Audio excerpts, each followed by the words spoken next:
या मे धाम देवगणापितरस्य उपासते तया मामद्य मेधयाग्ने मेधाविनं कुरु स्वाहा। थे न मठ मंदिर हवेली हाठ ठाठ बाट, सोना चांदी कहाँ पास पैसा था न धेला था। तन पे न थे सुवस्त्र हाथ थे न अस्त्र शस्त्र, जोगी न जमाते कोई चेली थी न चेला था।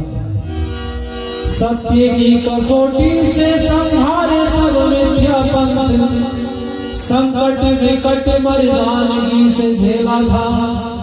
एक और सारी दुनिया के लोग थे प्रकाश, एक और अभय दयानंद अकेला था। एक और अभय दयानंद अकेला था। और गीत की लाइनें सुनिए, अच्छा लगेगा आप लोग गा सको। हम स्वामी के सदा नाम लिए जाते हैं, स्वामी के सदा नाम लिए जाते हैं।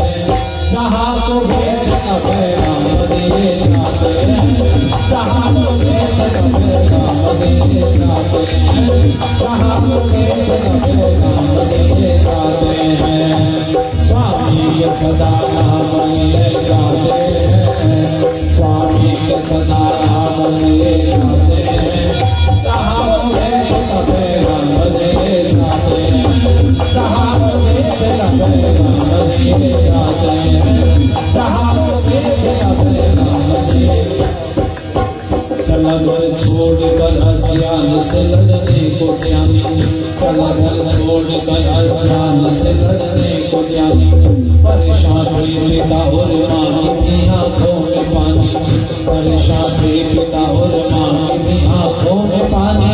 नई नई जान नई नई मंजिल में ठानी, नई नई जान नई नई मंजिल। कभी मुड़ कर नहीं जन्मभूमि की निशानी। आज कुछ संत घर विश्राम किए जाते हैं, आज कुछ संत घर विश्राम किए जाते हैं, आज कुछ संत घर विश्राम किए जाते हैं। स्वामी के सदा नाम लिए जाते हैं, जहाँ को भेद का पैगाम दिए जाते हैं, जहाँ को भेद का पैगाम दिए जाते हैं, जहाँ को भेद का पैगाम दिए।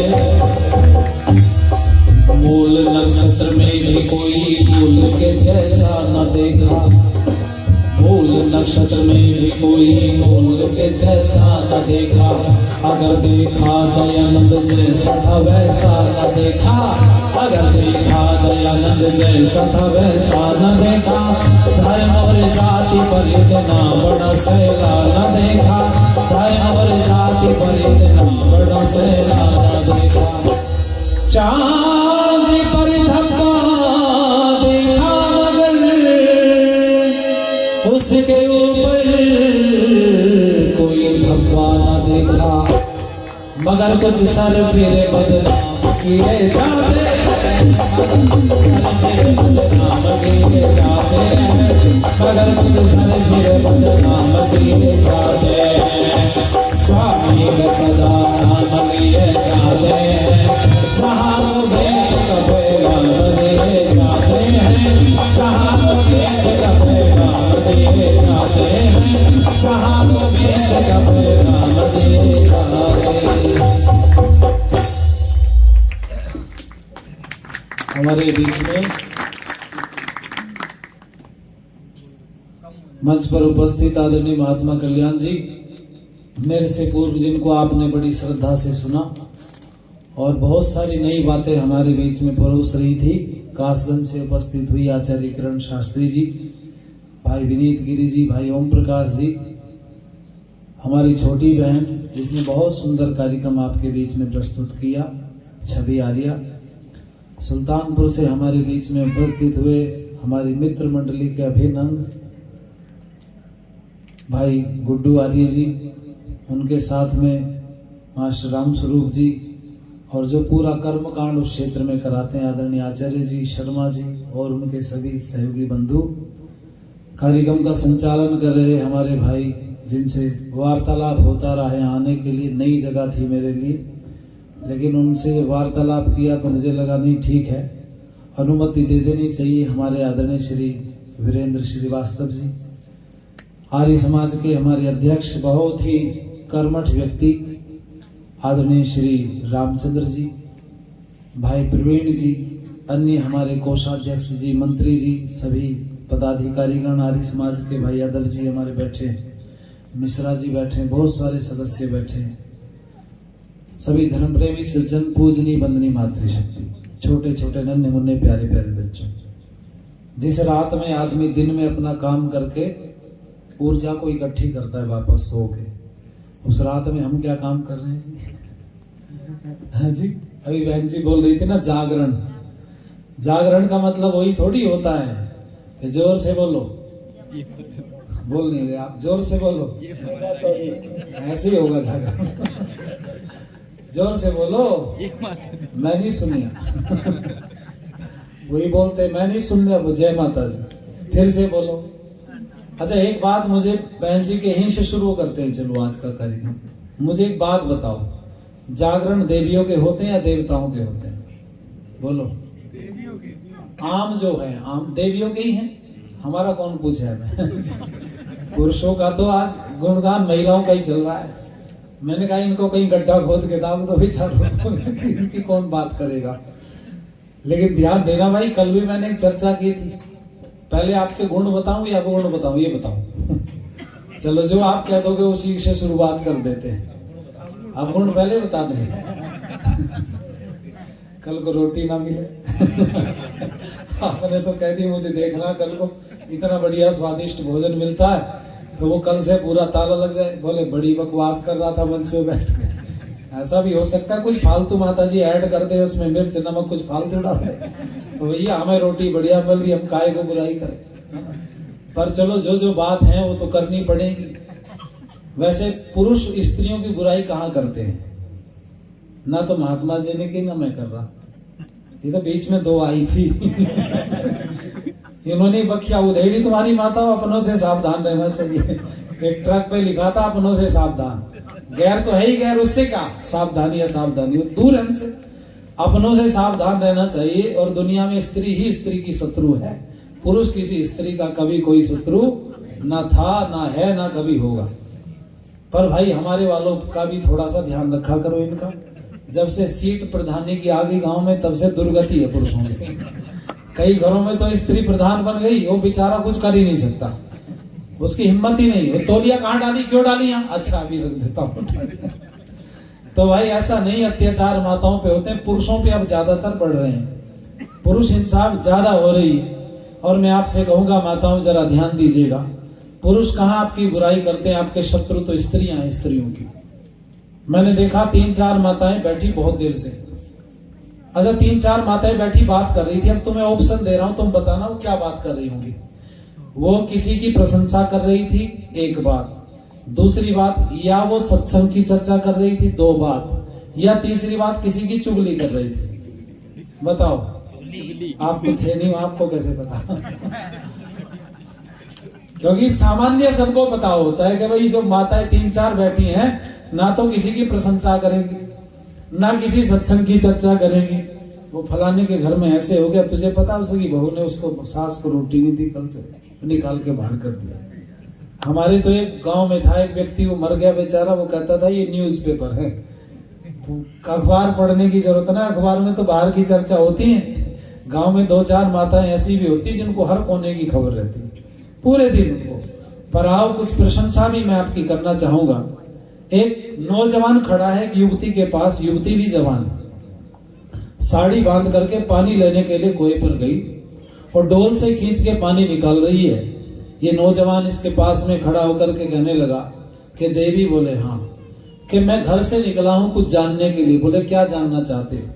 बोले मैं स्त्री को जानना चाहता हूँ, स्त्री क्या है। तो मुझे बता सकती है, मेरी कोई सहायता करोगी?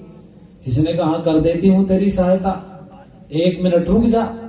ये रुक गया बेचारा, कुएं पर एक तरफ खड़ा हो गया। इसने डोल से पानी खींचा, बाल्टी भर के रख ली और रख करके इस स्त्री ने चिल्लाना शुरू कर दिया, बचाओ बचाओ बचाओ, कोई आस पास में सुनता हो तो मुझे बचाओ, मेरे प्राण खतरे में है इस समय पर। बस इतना कहना था, इसने हाथ जोड़ लिए, मैंने तो कुछ कहा ही नहीं तुझे, बहन जी मेरी जान तो बख्श दो किसी तरह से। ये चुप नहीं हुई, शोर मचाती रही। आसपास से जब दौड़ के लोग आते दिखे और खाली हाथ कोई नहीं था, समझ गए, किसी के हाथ में डंडा था, किसी के हाथ में कुछ था। इसकी हालत खराब हो गई। इसने कहा देवी मैंने तो कुछ कहा ही नहीं, तेरे से एक प्रश्न पूछा था, तू कहे तो तेरे पैर पकड़ ले, गलती मान लू, प्रश्न पूछने की इतनी बड़ी सजा। इसने कहा तू जानना चाहता ना स्त्री क्या है? बोले सुन ले। इसने जो पानी भरा था बाल्टी में, जब वो दौड़े हुए नौजवान आ रहे हैं इस स्त्री की तरफ, तो इसने बाल्टी उठाई और अपने ऊपर पलट ली पूरी, फिर नीचे फेंकी, फिर बाल्टी भरी, फिर ऊपर डाल ली, 2-3 बाल्टी पानी इसने अपने ऊपर डाल लिया। इतने में लोग दौड़ दाड़ करके जब पास में आए तो इधर से पकड़ लिया कुछ ने नौजवान को, कुछ ने इधर से, और ये हाथ जोड़े खड़ा बेचारा, किसी मेरी क्या गलती। इन्होंने कहा बताओ बहन जी क्या कह रहा था ये? बहन जी ने कहा जी कुछ नहीं कह रहा था, मैं तो कुएं में गिर गई थी, इस बेचारे ने खींचा मुझे, बचाया। ये ना होता तो मेरे तो प्राण संकट में थे, मैं मर जाती, इसने मेरे प्राणों की रक्षा की है। अच्छा 1 मिनट पहले क्या हो रहा था बोलो? किसके प्राण संकट में थे बताओ? पुरुष के। और फिर उसने अपने ऊपर लेकर के इस बात को बोल दिया। कहा अब भी जानना चाहता है क्या स्त्री क्या है? अरे स्त्री वो है जिसको मिट्टी में मिलाना चाहे उसको धरती के नीचे गाड़ दे, और जिसको उठाना चाहे उसको सर पर उठा सकती है। स्त्री के हाथ में ताकत है, पुरुष कुछ नहीं कर सकता, पराधीन है, क्योंकि घर में गृहिणी वो जिम्मेवार है घर की। और बात जागरण की अभी हमारी बहन जी कर रही थी, तो जागरण जानना चाहते स्त्री का ही क्यों होता, पुरुषों का जागरण आज तक नहीं सुना आपने। देवी जागरण ही है, उसके पीछे भी कारण है। उसके पीछे कारण यह है, घर में पुरुष नहीं जागता, पहले स्त्री जागती घर में। ये जागरण कौन सा था? तो महाभारत काल के बाद में ऐसी स्थिति पैदा हो गई कि माताओं के अधिकार सब छिन गए। जब अधिकार छिन गए तो कुछ लोग बचे, उन्होंने अपने अपने नए मत मजहब संप्रदाय बना के प्रस्तुत कर दिए और अपने अपने नियम कायदे कानून बना दिए। मुझे एक बात बता दो, सारे जने बैठे यहाँ, आज बड़े सारे मत मतांतर दुनिया में हैं, हिंदू मुस्लिम सिख ईसाई जैन पारसी बौद्ध यहूदी दुनिया भर के हैं। ये सब ने अपने अलग अलग कायदे कानून बना रखे हैं ना। लेकिन जब परमात्मा ने संसार बनाया होगा और मनुष्य बनाया होगा, तो क्या सबके कायदे कानून अलग बनाए होंगे या मनुष्यों के लिए एक और स्त्रियों के लिए एक बनाया होगा? बोलो जरा, एक बनाया होगा ना। ले अलग कहां से हो गए? जब हमारी समझ में बात नहीं आई, हमने अपना अलग कर लिया। यही होता चला गया, सब अलग अलग होते चले गए। और मैं आपको बताऊंगा, महाभारत के बाद में विद्वान बलवान योद्धा जब सारे मारे गए, तो मरने के बाद में कुछ लोग बचे।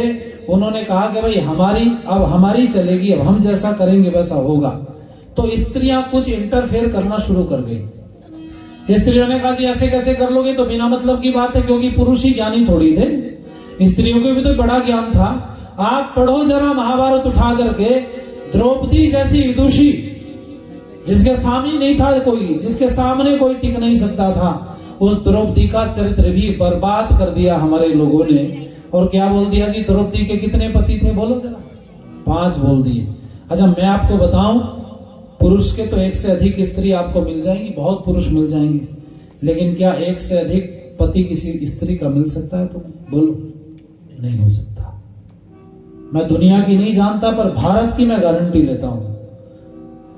स्त्रियों का चरित्र पुरुषों से सदा ऊंचा रहा है, इसलिए माताओं कहूंगा, एक पुरुष की बहुत स्त्रियां तो मिल सकती है, लेकिन एक स्त्री के बहुत सारे पुरुष एक साथ कभी भी बोलो जरा नहीं मिलते। स्त्रियों का चरित्र इतना ऊंचा जिस भारत के अंदर हो, वहां द्रौपदी जैसी विद्वान महिला के 5 पति कैसे हो सकते हैं?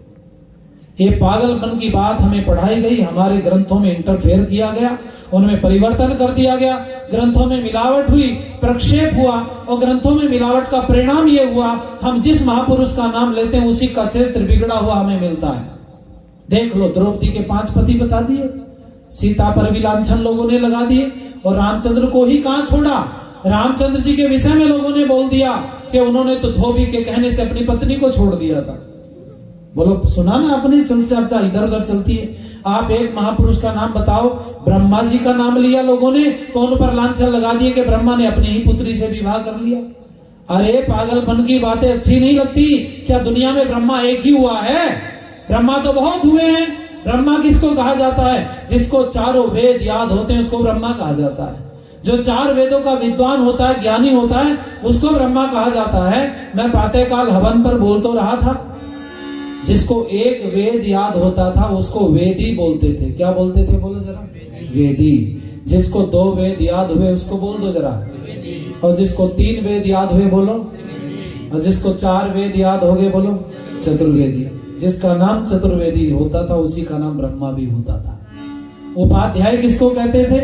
अध्यापक होता था, पढ़ाता था, गुरुकुल में आचार्य होता था, उसको उपाचार्य उपाध्याय की उपाधि दी जाती थी। मैंने सवेरे बोला था मिस्र किसको कहते थे?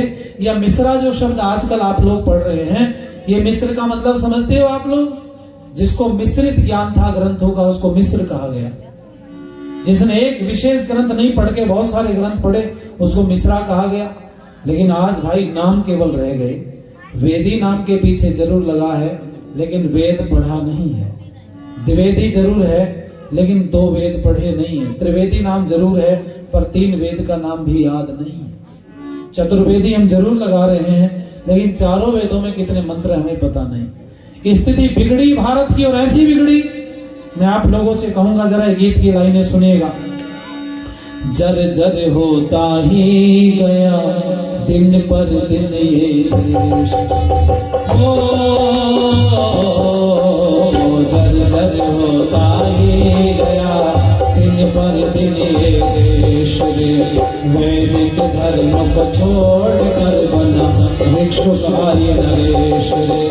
दुर्दिन था अशोक ने जब वो भोपालत स्वीकारा, इतने पतन के बाद भी आज भी जग सारा कहता है भारत प्यारा। इतने पतन के बाद भी आज भी जग सारा कहता है भारत प्यारा, कहता है भारत। भारत में महाभारत की ऐसी छिड़ी लड़ाई, महाभारत की ऐसी छिड़ी लड़ाई। दादा से पोता लड़ा और भाई से भाई, दादा से पोता लड़ा और भाई से भाई। चेलों ने गुरुओं को बाणों से, चेलों ने गुरुओं को बाणों से बीध बीध कर मारा। इतने पतन के बाद भी आज भी जग सारा कहता है भारत प्यारा। इतने पतन के बाद भी आज भी जग सारा कहता है। स्वामी की हुंकार से सोते सिंध जगे, स्वामी की हुंकार से सोते सिंध जगे।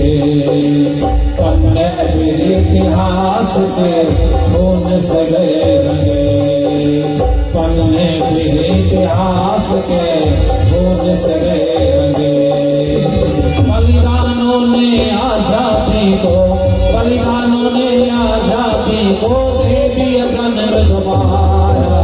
इतने पतन के बाद भी आज भी जग सारा कहता है भारत प्यारा।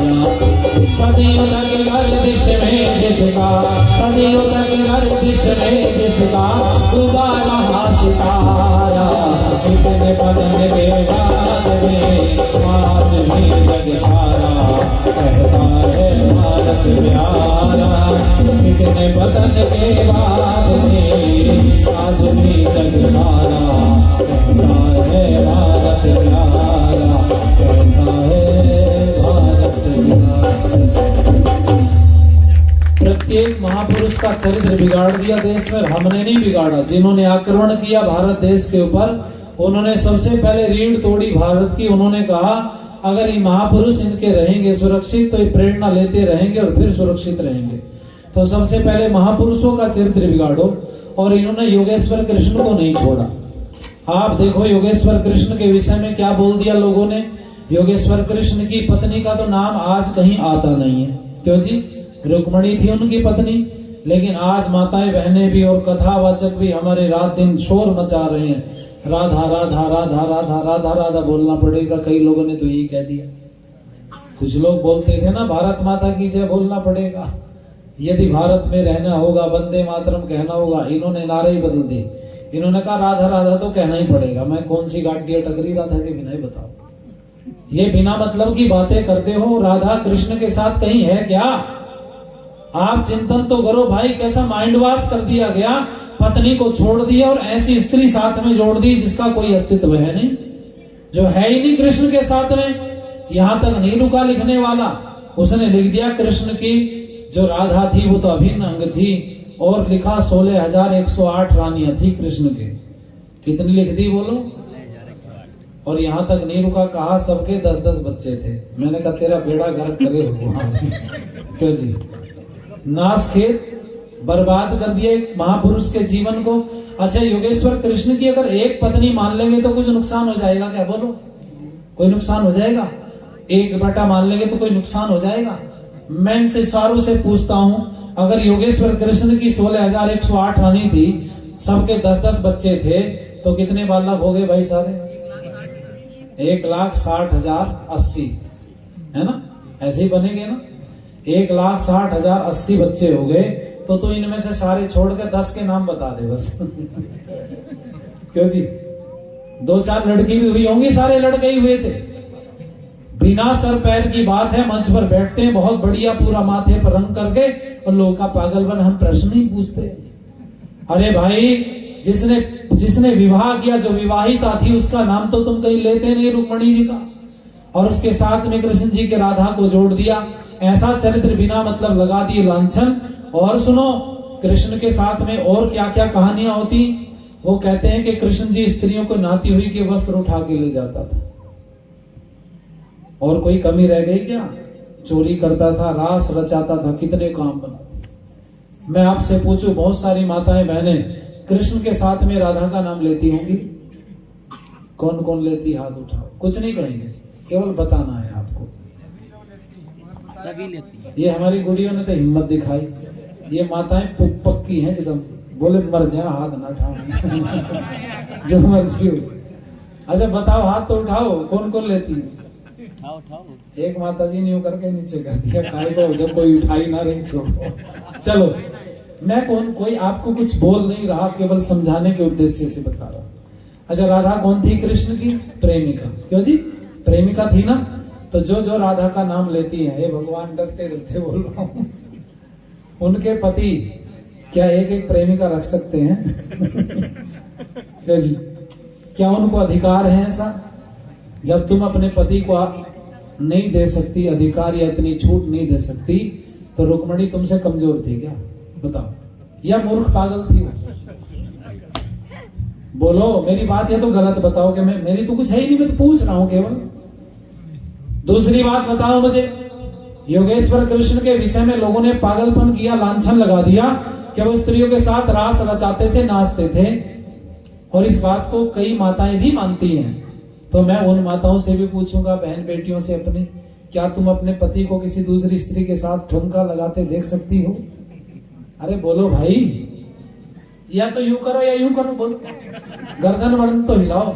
अच्छा आप ही बताओ, आप तो चुप बैठे कि हमारी वकालत चल रही है। चलो भाई सुनो सारे जन, योगेश्वर कृष्ण ने ऐसा कोई पाप कर्म नहीं किया। आधी अधूरी बात मत सुनना मेरी, फिर मुझे गाली दोगे। मैंने एक वो मेरा वीडियो वायरल हो रहा है आजकल, रात दिन चल रहा, 24 घंटे चल रहा है, कई दिन हो गए इसको, शॉर्ट्स डाला था हमने। तो उसमें था राम राम बोलना बंद करो। उसका मतलब ये था, जब तुम महापुरुषों के जीवन के उनके बताए रास्ते पर चलते नहीं हो तो नाम लेने से क्या लाभ है? क्यों जी भाई, केवल जयघोष करने से, नाम लेने से क्या लाभ है? हाथ में तो यहाँ बीड़ी फंसा रखी, सोटा लगा कर राम राम जी, तेरी राम राम का क्या करें? रामचंद्र जी बीड़ी पी में थे क्या? बोलो। अरे भाई उनके रास्ते पे चलो, उनके रास्ते पर चलोगे तो नाम लेने का अधिकार है, और रास्ते पर नहीं चलते तो उनका नाम लेने का कोई अधिकार बोलो। मैं पूछता हूं, कई लोग कहते हैं कृष्ण को जी वो तो चोरी करते थे। चोर बता दिया ना भगवान कृष्ण को। हमने कहा क्या चुराया? बोले माखन चुरा के खाया। क्यों जी? स्त्रियों के वस्त्र चुराए, माखन चुरा करके खाया। मैं एक बात बताऊं आपसे, जब उन्होंने माखन चुरा के खाया, मान लो थोड़ी देर के लिए, तो वो जवान थे या बच्चे थे उस समय? अरे बोलो ना भैया, हाँ हिम्मत दिखाओ बोलने की। मैं तो आपको अधिकार दे रहा बोलने का। वहां मंच पे जब बैठते हैं ना वो बाबा जी हमारे, जब कथा करते हैं वो वाली भागवत आदि, तो वो नहीं बोलने देंगे आपको, बैठा देंगे बैठो। और उनके 2-4 चेले मुस्टंडे तैयार रहते हैं, कथा में मंजाल कोई बोल जाए, बैठाओ इसको पकड़ के जबरदस्ती है जी। तो इसलिए भाई वहां बोलने का अधिकार, हम तो आपसे हुंकारा लगवा रहे, बोलो भाई। मैं पूछना चाहता हूं आप लोगों से, ध्यान दीजिएगा। तुम्हारे बच्चे और योगेश्वर कृष्ण बच्चे थे उस समय पर, तो दोनों को इक्वल मानो ना। योगेश्वर कृष्ण को बचपन रूप में मानते कि उन्होंने माखन चुरा के खाया होगा। तो मुझे सारे लोग बताओ, क्या तुम्हारा बच्चा कभी फ्रिज में से, अलमारी में से कुछ चुरा के नहीं खाता कभी? अरे बोलो हाँ ना तो करो। खाता है ना। कभी टॉफी खाई होगी, कभी उसने कुछ केक खाया होगा, कभी बिस्किट खा लिया होगा, आपने मना किया होगा फिर भी खा लिया होगा उसने उठा करके। तो जब तुम्हारा बेटा टॉफी उठा के खा सकता है, केक उठा के खा सकता है, बिस्किट उठा के खा सकता है, तो क्या जब बड़ा हो जाता है तुम भी कहते हो तू तो टॉफी चोर है, तू तो बिस्किट चोर है, तू तो केक चोर है? बोलते कभी? अपने तुम्हारा बच्चा भी तो चोरी करता है बचपन में, उसने खा लिया चुरा के। जब तुम अपने बच्चे को चोर नहीं कह सकते तो एक संकल्प लेकर के जाओ कि हम भगवान कृष्ण के ऊपर लांछन लगाएंगे, नहीं लगाएंगे उनको भी चोर नहीं कहेंगे, न कहने देंगे किसी को। क्यों चोर कहा जाए उनको भाई? उन्होंने कौन सी चोरी की है? और लोग इस बात में प्रशंसा समझते हैं उनकी। कई माताओं को मैंने देखा जी, चूड़ी बेचने का काम करवा दिया उन्होंने। मैंने कहा बढ़िया व्यापार करवाया तुमने। क्यों जी? और कोई व्यापार नहीं मिला था तुम्हें? मनिहारे का भेष बनाया? बोल दो जरा। चूड़ी बेचने आ, कितनी बढ़िया। और पता है क्या कह रही? चूड़ी लाल नहीं पहनू, चूड़ी हरी नहीं पहनू, अपनी मर्जी से चूड़ी पहनेगी माता जी। अरे भाई कृष्ण है या मजाक है कोई? बोलो कोई जोकर था क्या कृष्ण? कृष्ण के विषय में जानना चाहते हो तो आनंद लो थोड़ा सा। मैं आज आपके विषय में चर्चा बताना चाहूंगा। चला तो मैं जागरण से था, भूलता कुछ नहीं, मुझे याद सब रहता है। चला जागरण से था। माताओं का ही जागरण क्यों होता है आप लोगों को बीच में प्रयास करूंगा समझाने का, बताऊंगा। आओ मेरे साथ मिलकर के गीत की लाइनें गुनगुनाओ। स्वामी दयानंद सरस्वती जी ने योगेश्वर कृष्ण को पता है क्या कहा? जब लोगों ने पूछा कि योगेश्वर कृष्ण कौन थे, तो स्वामी दयानंद सरस्वती जी कहते हैं वो आप तो पुरुष थे। आप तो किसको कहते हैं? तो हमारे सनातन धर्म में, हिंदू धर्म में, वैदिक धर्म में सबसे बड़ा अगर विशेषण कोई है तो वो आप तो पुरुष का है। आप तो किसको कहते हैं? वो कहते हैं जिसने जन्म से लेकर मृत्यु पर्यंत एक भी पाप कर्म ना किया हो, उसको आप तो पुरुष कहते हैं भाई। जिसने जीवन में कभी कोई पाप नहीं किया हो। और आज वाले कृष्ण के चरित्र को पढ़ें तो बताओ उसने कोई पाप किया नहीं किया? बोलो। अगर आप देखो, कथाएं सुनो, पढ़ो, तो ये तो पापी है। ये पाप करने वाला कृष्ण मेरा कृष्ण नहीं है। सुनो सारे जने ध्यान से। जो स्त्रियों के वस्त्र उठा करके जाता हो नहाती हुई के, वो मेरा कृष्ण नहीं। माखन चुरा करके खाने वाला कृष्ण मेरा कृष्ण नहीं। स्त्रियों के साथ रास रचाने वाला कृष्ण मेरा कृष्ण नहीं है। मेरा कृष्ण तो वो कृष्ण है जिस कृष्ण की वजह से द्रौपदी का वस्त्र हरण होने से बचा था। वो कृष्ण मेरा कृष्ण है। जिसने 5 पांडवों की स्वयं के ऊपर विजय प्राप्त करा दी, वो कृष्ण मेरा कृष्ण है। ठुमके लगाने वाला कृष्ण मेरा कृष्ण नहीं है भाई। ये तो कोई और गड़बड़ झाला है हमारे साथ में। और सुनो, एक और बात बताता हूं तुम्हें चलते चलते में। कृष्ण के विषय में जो स्वामी दयानंद से पूछा गया, लोग कहते हैं स्वामी दयानंद तो बड़ी बखिया उधेड़ते हो मत मजहब संप्रदायों की। स्वामी दयानंद ने कहा मैं किसी का विरोधी नहीं हूं, लेकिन जहां बीमारी गंदगी देखता हूं वहीं झाड़ू लगा देता हूं। समझ गए? मैं किसी का विरोधी नहीं हूं। तो कुछ दूसरे मत के लोग थे, दूसरे संप्रदाय के थे। उन्होंने कहा आज अगर हमारा राज होता ना दयानंद, तो तुझे दाल आटे के भाव का पता चल जाता। स्वामी दयानंद के लिए बोला। पता है स्वामी दयानंद ने क्या कहा? 1 मिनट की देर नहीं लगाई। सुनो, तुम बोलते हो अगर हमारा राज होता तो दयानंद तुम्हें दाल आटे के भाव का पता चल जाता। स्वामी दयानंद कहते हैं कि मैं किसी से डरता नहीं, मैं भी कृष्ण जैसे व्यक्ति को उकसा करके तुम्हारे धुर्रे उड़वा देता और तुम भारत भूमि से भागते नजर आते। कृष्ण का उदाहरण लिया, ऐसे कृष्ण का जिस कृष्ण ने कमाल कर दिया महाभारत में। आप आओ जरा आनंद लो, ये गीत मेरे साथ गाओ। मनिहारे वाला जिसने गाया होगा तुमने पाप कमाया, ठीक है ना। अब मेरे साथ ये पाप उतार लो, ये वाला गीत गा दो, ठीक है। नहीं कोई पाप कमाया, नहीं कोई पाप कमाया, जहाँ पाप पुरुष कहलाया। नहीं कोई पाप कमाया, जहाँ पाप पुरुष कहलाया। नहीं कोई पुरुष कहलाया। वो रचाता था रास, ये तो लांछन है। वो रचाता था रास, ये तो लांछन है। वो रचाता था रास, ये तो लांछन है। पांडवों का साहस बढ़ाया, पांडवों का साहस बढ़ाया, श्याम आप पुरुष कहलाया। नहीं कोई पाप कमाया, श्याम आप पुरुष कहलाया। नहीं कोई पाप कमाया, श्याम आप पुरुष कहलाया। वस्त्र गोपियों के उसने चुराए नहीं, वस्त्र गोपियों के उसने चुराए नहीं, वस्त्र गोपियों के उसने चुराए नहीं। द्रौपदी का चीर बचाया, बोलो द्रौपदी का चीर बचाया, श्याम आप पुरुष कहलाया। नहीं कोई पाप कमाया, श्याम आप पुरुष कहलाया। श्याम आप पुरुष कहलाया, श्याम आप पुरुष कहलाया। सुदामा से निर्धन सखा से भी, सुदामा से निर्धन सखा से भी, नंगे पैरों मिलने आया, नंगे पैरों मिलने आया। श्याम आप पुरुष कहलाया। नहीं कोई पाप कमाया, श्याम आप पुरुष कहलाया। श्याम आप पुरुष कहलाया, श्याम आप पुरुष कहलाया। जन्म से लेकर मृत्यु पर्यंत एक भी पाप कर्म योगेश्वर कृष्ण ने किया हो ऐसा कहीं लिखना पढ़ने के लिए नहीं मिलता। और मैं आपसे कहूं जरा ध्यान दीजिएगा, द्रौपदी के 5 पति कहां से आए? तो पांचाली से लोगों ने 5 पति का मतलब समझ लिया। पांचाली का मतलब 5 पतियों की पत्नी नहीं, पांचाली का मतलब है पांचाल नरेश की बेटी थी। और ये पांचाल नरेश कौन थे? इनका नाम था महाराज द्रुपद। द्रुपद की बेटी होने से नाम पड़ा द्रौपदी। और मैं आओ आपको पूरे प्रमाण के साथ बात करना चाहता हूं आपसे। जिस समय पर पांडव अज्ञातवास झेल रहे थे, ये अज्ञातवास कौन सा था? तो ये सारी बात सुन लो, समझ में आ जाएगी। पांडवों के लिए डिस्टर्ब होते, पांडवों के लिए उस समय पर एक महल दुर्योधन ने बनवाया। किस लिए बनवाया? तो उसके पीछे की भी एक कहानी पढ़ने के लिए मिलती है, वो मैं आपको बताना चाहूंगा। महाभारत इसका जीता जागता प्रमाण है माताओं बहनों। जो शुद्ध चरित्र है ना कृष्ण का, वो तो केवल महाभारत में ही पढ़ने के लिए मिलता है। जितनी पुस्तकें हैं कृष्ण से संबंधित वो सब बात की हैं।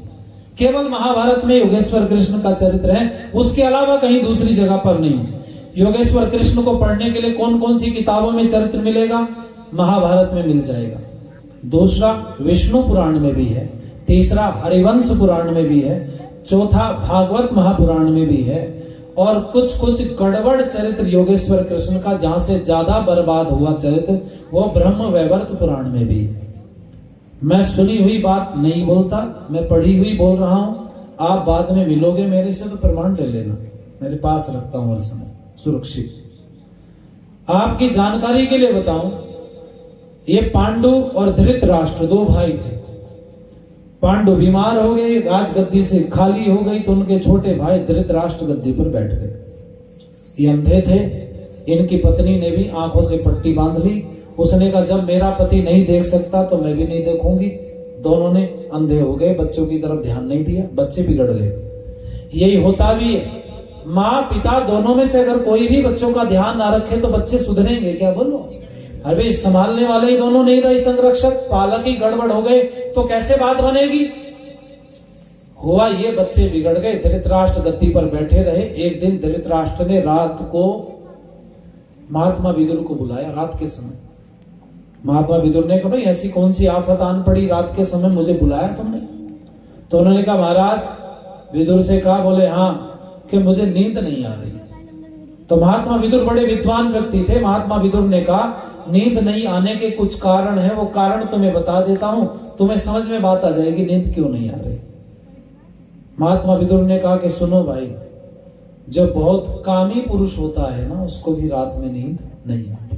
ध्यान से सुनना सारे, पूरी रात जागते हुए करवट बदलते हुए अपना व्यतीत कर देता। कामी पुरुष को नींद नहीं आती। दूसरा, जिसके शरीर में बहुत पीड़ा होती है, दर्द होता रहता हो, उसको भी रात में नींद, बोलो जरा, नहीं आती।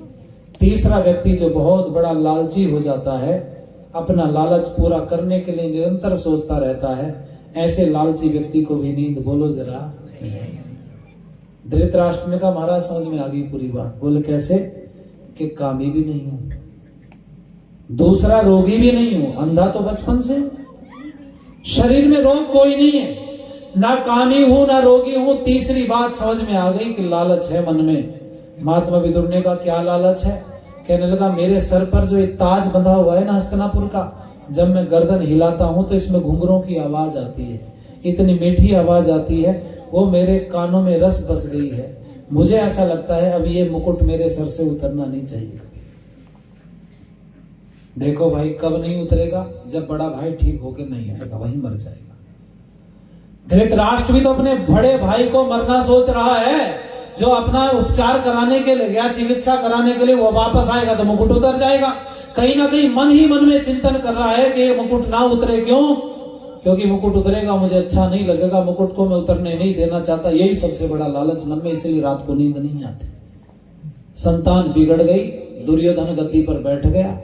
दुर्योधन जब हस्तिनापुर की गद्दी पर बैठा, बैठना तो चाहिए था युधिष्ठिर, क्योंकि उसी के बाप की गद्दी थी, और बड़े बड़े बेटे का भी बड़ा बेटा जो होता था वही गद्दी पर बैठता था। परंपरा सब चली आ रही थी, लेकिन वो परंपरा टूटी। दुर्योधन ने सोचा कि मुंह उठाएंगे पांचों पांडव, इनका मुंह बंद करने के लिए भवन बनवाया। उस भवन का नाम था लाक्षागृह। इसमें बड़े सुंदर सुंदर सारी चीजें लगाई गई, पूरी ताकत लगा करके भवन बनाया गया। और जब भवन का निर्माण शुरू हुआ था तो योजना शकुनी मामा ने तैयार कर दी थी कि लाख नाम का कीट लगाया जाए, इस लाख नाम का पदार्थ लगाया जाए, जिससे एक ही बार में अग्नि पकड़ ले, पूरा भवन जल करके खाक हो जाएगा, पांचों पांडव और कुंती उसमें समाप्त हो जाए। योजना थी इनको मारने की, और योजना से लाख का भवन बन रहा है। इधर महात्मा विदुर के कानों में आवाज आ गई कि इनको मारने की योजना है। महात्मा विदुर ने दूसरी तरफ से सुरंग खुदवानी शुरू कर दी। देखो जरा, आनंद लीजिए। जहां दुष्ट लोग थे वहां धर्मात्मा भी थे। उधर से सुरंग खुदती आ रही है, इधर मकान बनता जा रहा है। मकान बन करके तैयार हो गया भवन, इधर सुरंग भी खुद करके तैयार हो गई। महात्मा विदुर ने जिस दिन गृह प्रवेश पांडवों का हुआ, उस दिन सब पांचों पांडवों को इकट्ठा करके कहा कि सुनो, अगर कोई आफत आए, अग्नि लग जाए घर में, या कोई दिक्कत परेशानी हो, तो भवन के फला जगह पर इतने कदम आगे चल करके जोर से भीम पैर मारेगा तो जमीन वहां से नीचे धंस जाएगी, और एक रास्ता मिल जाएगा। उस रास्ते से आप बाहर निकलोगे तो एक रथ आपको मिलेगा, उससे आरूढ़ होकर के आप अपना जीवन बचाने के लिए निकल जाना, क्योंकि ये तुम्हें मारना चाहता है। सामने से युद्ध करेगा नहीं, सीधा लड़ेगा नहीं, दुनिया क्या कहेगी, अपने परिवार के लोगों को खत्म कर दिया। ये करके इधर से गृह प्रवेश हो गया, अंदर चले गए। रात में आग लग गई, उन्होंने दरवाजा खोला, निकल करके सुरंग से बाहर चले गए। आश्चर्य ये हुआ, सुरंग का किसी को पता नहीं चला, चूंकि मलबा गिरता रहा, सुरंग में जाता रहा। वहां नकली कुछ लोगों की ऐसे जैसे जली हुई राख होती है ना हड्डियों की, इसे पुतले जला करके छोड़ दिए गए, जिससे ये महसूस हो जाए कि पांचों पांडव कुंती आदि सब मारे गए। ये वहां से निकल गए और ये चुपचाप उस समय पर घूम रहे थे। ये उनका अज्ञातवास का समय था। माने नहीं ज्ञात, किसी को पता नहीं था। इस अज्ञातवास में ये मांग करके खाते थे।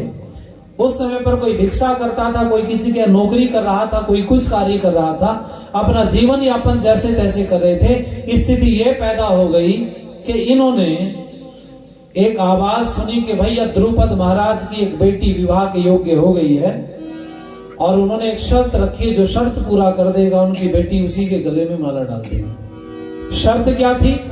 नीचे जल में देखकर, ऊपर घूमती हुई मछली को नीचे जल में देख करके वाण से मारना था उसको। अब ऊपर मछली कैसे घूम रही होगी? कई प्रश्न तो मन में यही आते होंगे आपके कि मछली क्यों मरवाई द्रुपद ने? क्यों जी भाई, जीव हत्या हो गई या नहीं? बोलो, हो गई ना। अच्छा, अर्जुन ने भी एक चिड़िया की आंख फोड़ी थी वहां भी हत्या हो गई जीव की, बोलो। लेकिन हाँ, बहुत बढ़िया। मैं आपको बता दूं, वो लकड़ी की चिड़िया थी जो पेड़ पे टंगी थी, और ये भी लकड़ी की ही मछली थी जिसको घुमाया जा रहा था। आप ये ना सोचो कि वो सचमुच की थी। इसी तरह से उन्होंने लकड़ी के बना करके उनको वहां टांगा गया था। ये मछली घूम रही थी, अर्जुन को पल भर की देने लगी। सारे निशाना लगा रहे थे, भिक्षुकों के जैसे वेश में रहते थे। अर्जुन ने एक ही निशाने में पल भर की देर नहीं लगी। जब वो मछली की आंख बींद दी तो उधर से द्रौपदी उठी माला लेकर के, तो जितने राजा आसपास में बैठे थे सब खड़े हो गए तलवार लेकर। कहने लगे भिखारियों को नहीं ले जाने देंगे राजा द्रौपद की बेटी। बस मामला गड़बड़ हो गया। योगेश्वर कृष्ण और बलराम भी उसी सभा में थे, कर्ण भी उसी सभा में था, बड़े लोग उस सभा में थे। पांडवों को पहचान इसलिए नहीं पाए क्योंकि पांडव, पहली बात तो ये सामान्य लोग जीवन जी रहे थे, हस्तिनापुर में लोगों से मिलते ही नहीं थे। मिलता कौन था? दुर्योधन। ये तो सामान्य जीवन जी रहे थे, इनको किसी ने देखा नहीं था, बहुत कम। दूसरी बात ये थी, वेश बदला हुआ था। तीसरी बात ये थी, वो उस समय पर जो वो माहौल बना हुआ था ना, तो कोई सोच ही नहीं पाया कि 5 पांडव हो सकते हैं क्या, क्योंकि सबको पता था वो तो मर गए। उन्हें सोचा ये भिखारी होंगे। 5 यहाँ आते इन्होंने निशाना लगा दिया। जब सब तलवार लेकर के आगे कूद पड़े और द्रौपदी उधर से माला लेकर के आई, तो भीम ने क्या काम किया, इतना मोटा एक पेड़ वहीं खड़ा हुआ था पास में, पकड़ करके झटका मार के उखाड़ लिया और तोड़ के कंधे पे रख लिया कि किसकी माँ ने दुग्धपान कराया, आगे बढ़ो जरा। उस समय कोई और हथियार तो था नहीं। वो पेड़ जब उठा के कंधे पे रखा तो योगेश्वर कृष्ण को समझने में 1 मिनट नहीं लगी। वो समझ गए इतना बारीक निशाना दुनिया में थोड़े से लोग लगा सकते हैं। कौन कौन? गुरु द्रोण लगा सकते हैं। सुनना जरा ध्यान से, लेकिन ये गुरु द्रोण नहीं है। एकलव्य लगा सकता है, लेकिन ये एकलव्य भी बोलो नहीं है। कर्ण लगा सकता है, लेकिन ये कर्ण भी बोलो नहीं है। मैं कृष्ण भी लगा सकता हूं, लेकिन मैंने भी निशाना नहीं लगाया, क्योंकि उन्होंने तो भाग ही नहीं लिया उस स्वयंवर में। उन्होंने कहा 5वां एक व्यक्ति और है दुनिया में जिसका नाम है अर्जुन, हो ना हो अर्जुन ही है। समझ गए? और जब उसने भीम ने तोड़ के पेड़ को कंधे पे रखा तो समझते देर नहीं लगी कि जिसने गदा की तरह से इस पेड़ को कंधे पे रखा, हो ना हो भीम है। जो चुपचाप खड़ा है, लंबा सा है, बड़ा, ये युधिष्ठिर होगा। और 2 और साथ में जो नकुल सहदेव होंगे। कृष्ण इनको जानते नहीं थे, लेकिन अनुभव से ऐसे प्रमाण उन्होंने देखा, उन्होंने अनुमान लगा लिया कि हो ना हो ये 5 पांडव।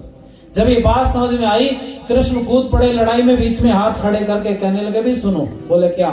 कि जो प्रतियोगिता में तो तुमसे वाण चले नहीं एक मछली की आंख तो तुमसे भी दी नहीं गई। अब यहाँ पे बन रहे हो बहादुर। इसकी तरफ देख लो, जो पेड़ की दुर्गति कर सकता है वो तुम्हें छोड़ेगा क्या? एक एक करके आ जाओ, लड़ लो। ये तरीका नहीं है। शर्त ये थी कि मछली की आंख जो बींदेगा उसके साथ जाएगी द्रौपदी। जाने तो तुम्हें क्या पड़ी है। बलराम भी आगे बढ़े, कृष्ण ने समझा दिया कि ये तो गलत है, ये उचित नहीं।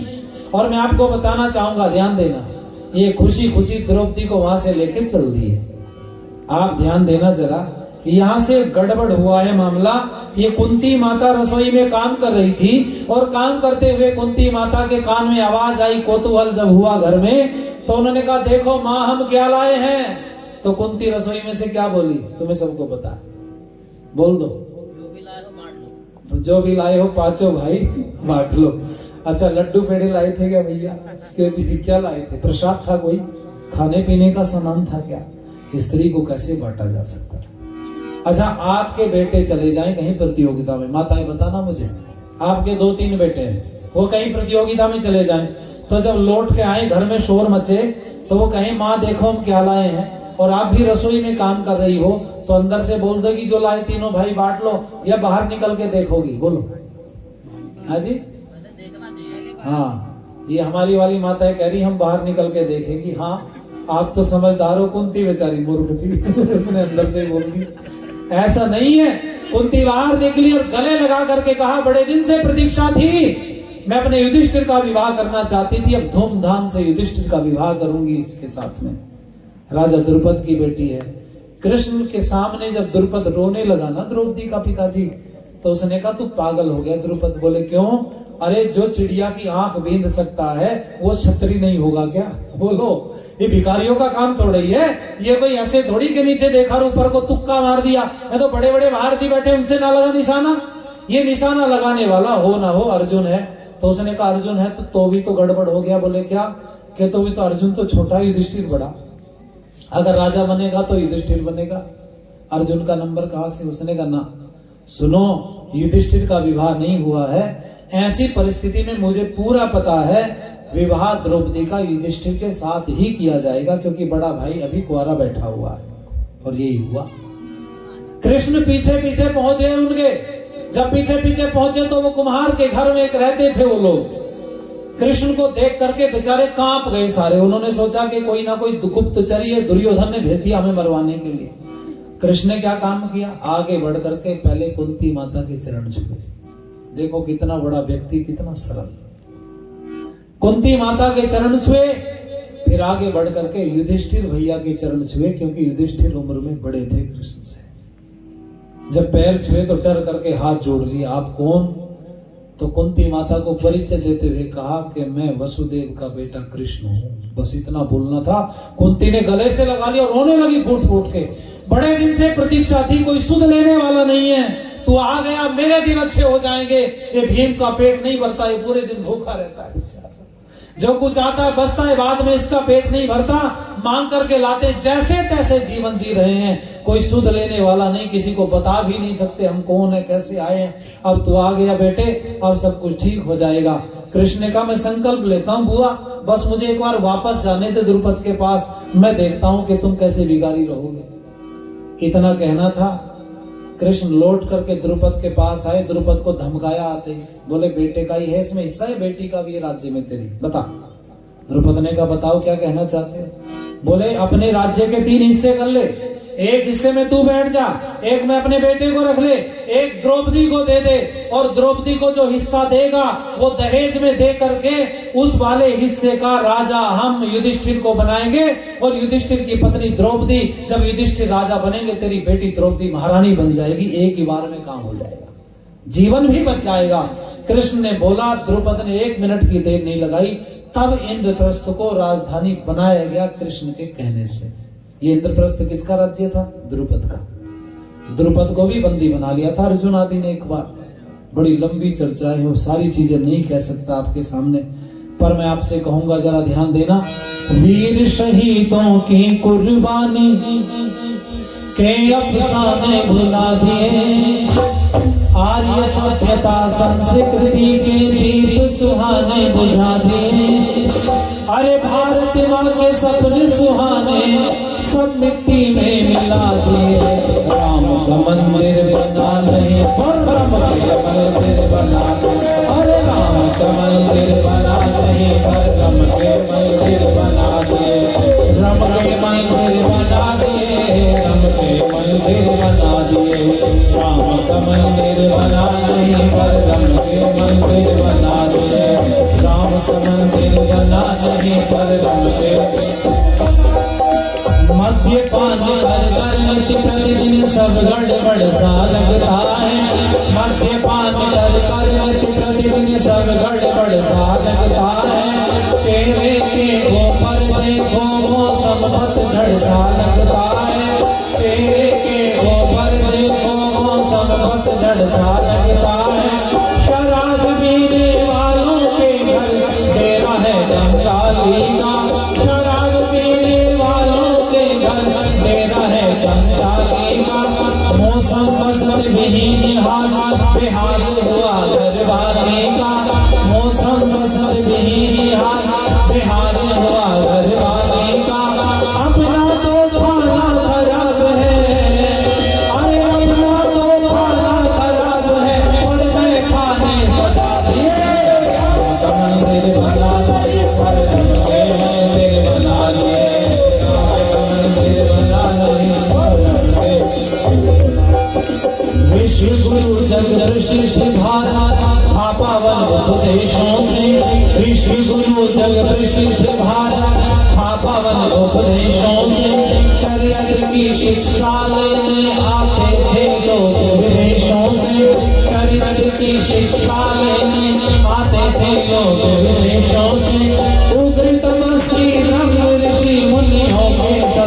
सदोपदेशों से रुद्र तपस्वी ब्रह्म ऋषि मुनियों के सदोपदेशों से पाप ताप संताप मिटे जीवन था दूर कलेशों से पाप ताप संताप मिटे जीवन था दूर कलेशों कभी चरण पूजता था सब जग कभी चरण पूजता था सब जग अब स्वयं आचरण विराजिए मंदिर बना दे पर रंग के मंदिर बना दे वीर शहीदों की कुर्बानी के अपनाने भुला दिए आर्य सभ्यता संस्कृति के भी सुहाने बुझा दिए भारत माँ के सपने सुहाने सब मिट्टी में मिला दिए मंदिर बना दे पर रंग के मंदिर बना दिए राम मंदिर बना दे पर रंग के मंदिर बना दिए राम मंदिर बना दे पर रंग के इसलिए सुनिएगा जरा ध्यान से भाई, महापुरुषों के चरित्र को बर्बाद किया बिगाड़ा किसने? हमने। दुनिया में जितने महापुरुष हुए उनके ऊपर लांछन उनके विरोधियों ने लगाए, लेकिन योगेश्वर श्री कृष्ण चंद्र जी का जीवन चरित्र ऐसा पढ़ने के लिए मिलता है जिनके ऊपर लांछन अगर किसी ने लगाए तो उनके भक्तों ने लगाए, विरोधियों ने कोई लांछन नहीं लगाया। बताओ, चूड़ी बेचने का कारोबार भक्तों ने कराया या विरोधियों ने करवाया? बोलो, भक्तों ने करवाया। माखन चुरवाने का काम भक्तों ने कराया कि विरोधियों ने कराया? रास रचवाने का काम भक्तों ने कराया, विरोधियों ने करवाया? चोर जार शिखामणि बोलने का काम भक्तों ने कराया कि विरोधियों ने कराया? और सुनो, भगवान को कितना छोटा कर दिया। अब कृष्ण जी छोटी सी डलिया में घूम रहे हैं, गोपाल डलिया में आ गए। अच्छा, मैं एक निवेदन करूंगा, परमात्मा मान रहे हैं ना उनको? क्यों जी? सुनना जरा ध्यान से भाई, पूरी बात सुनोगे तो समझ में आएगी, नहीं तो फिर मुझे गाली दोगे आप। एक बात बताओ, तुम में तो बड़ी ताकत आ गई भाई, इतने बड़े भगवान को छोटा बच्चा बना दिया। क्यों जी? क्या बड़े छोटे बच्चे को भी बड़ा बना सकते हो आप? बोलो। और सुनो जरा, ध्यान दीजिएगा, भगवान का मजाक कर लिया गया। अभी पिछले दिनों इनका एक कार्यक्रम चल रहा था कि मेले में, बिजनौर में एक मेला लगता है बहुत बड़ा, तो वहां उस मेले में आवाज लगी। आर्य समाज के टेंट में भी आया एक व्यक्ति, कहने लगे जी आवाज लगा दो। बोले क्या? के लड्डू गोपाल खो गए किसी के। कमाल है भाई, भगवान ने मजाक कर लिया तुमने। छोटे से भगवान बना करके हम लोग आज उनको घूम रहे हैं। एक बात बताओ भाई, मुझे सारे जने ईमानदारी से उत्तर देना, माता पिता हम हैं या परमात्मा है? बोलो।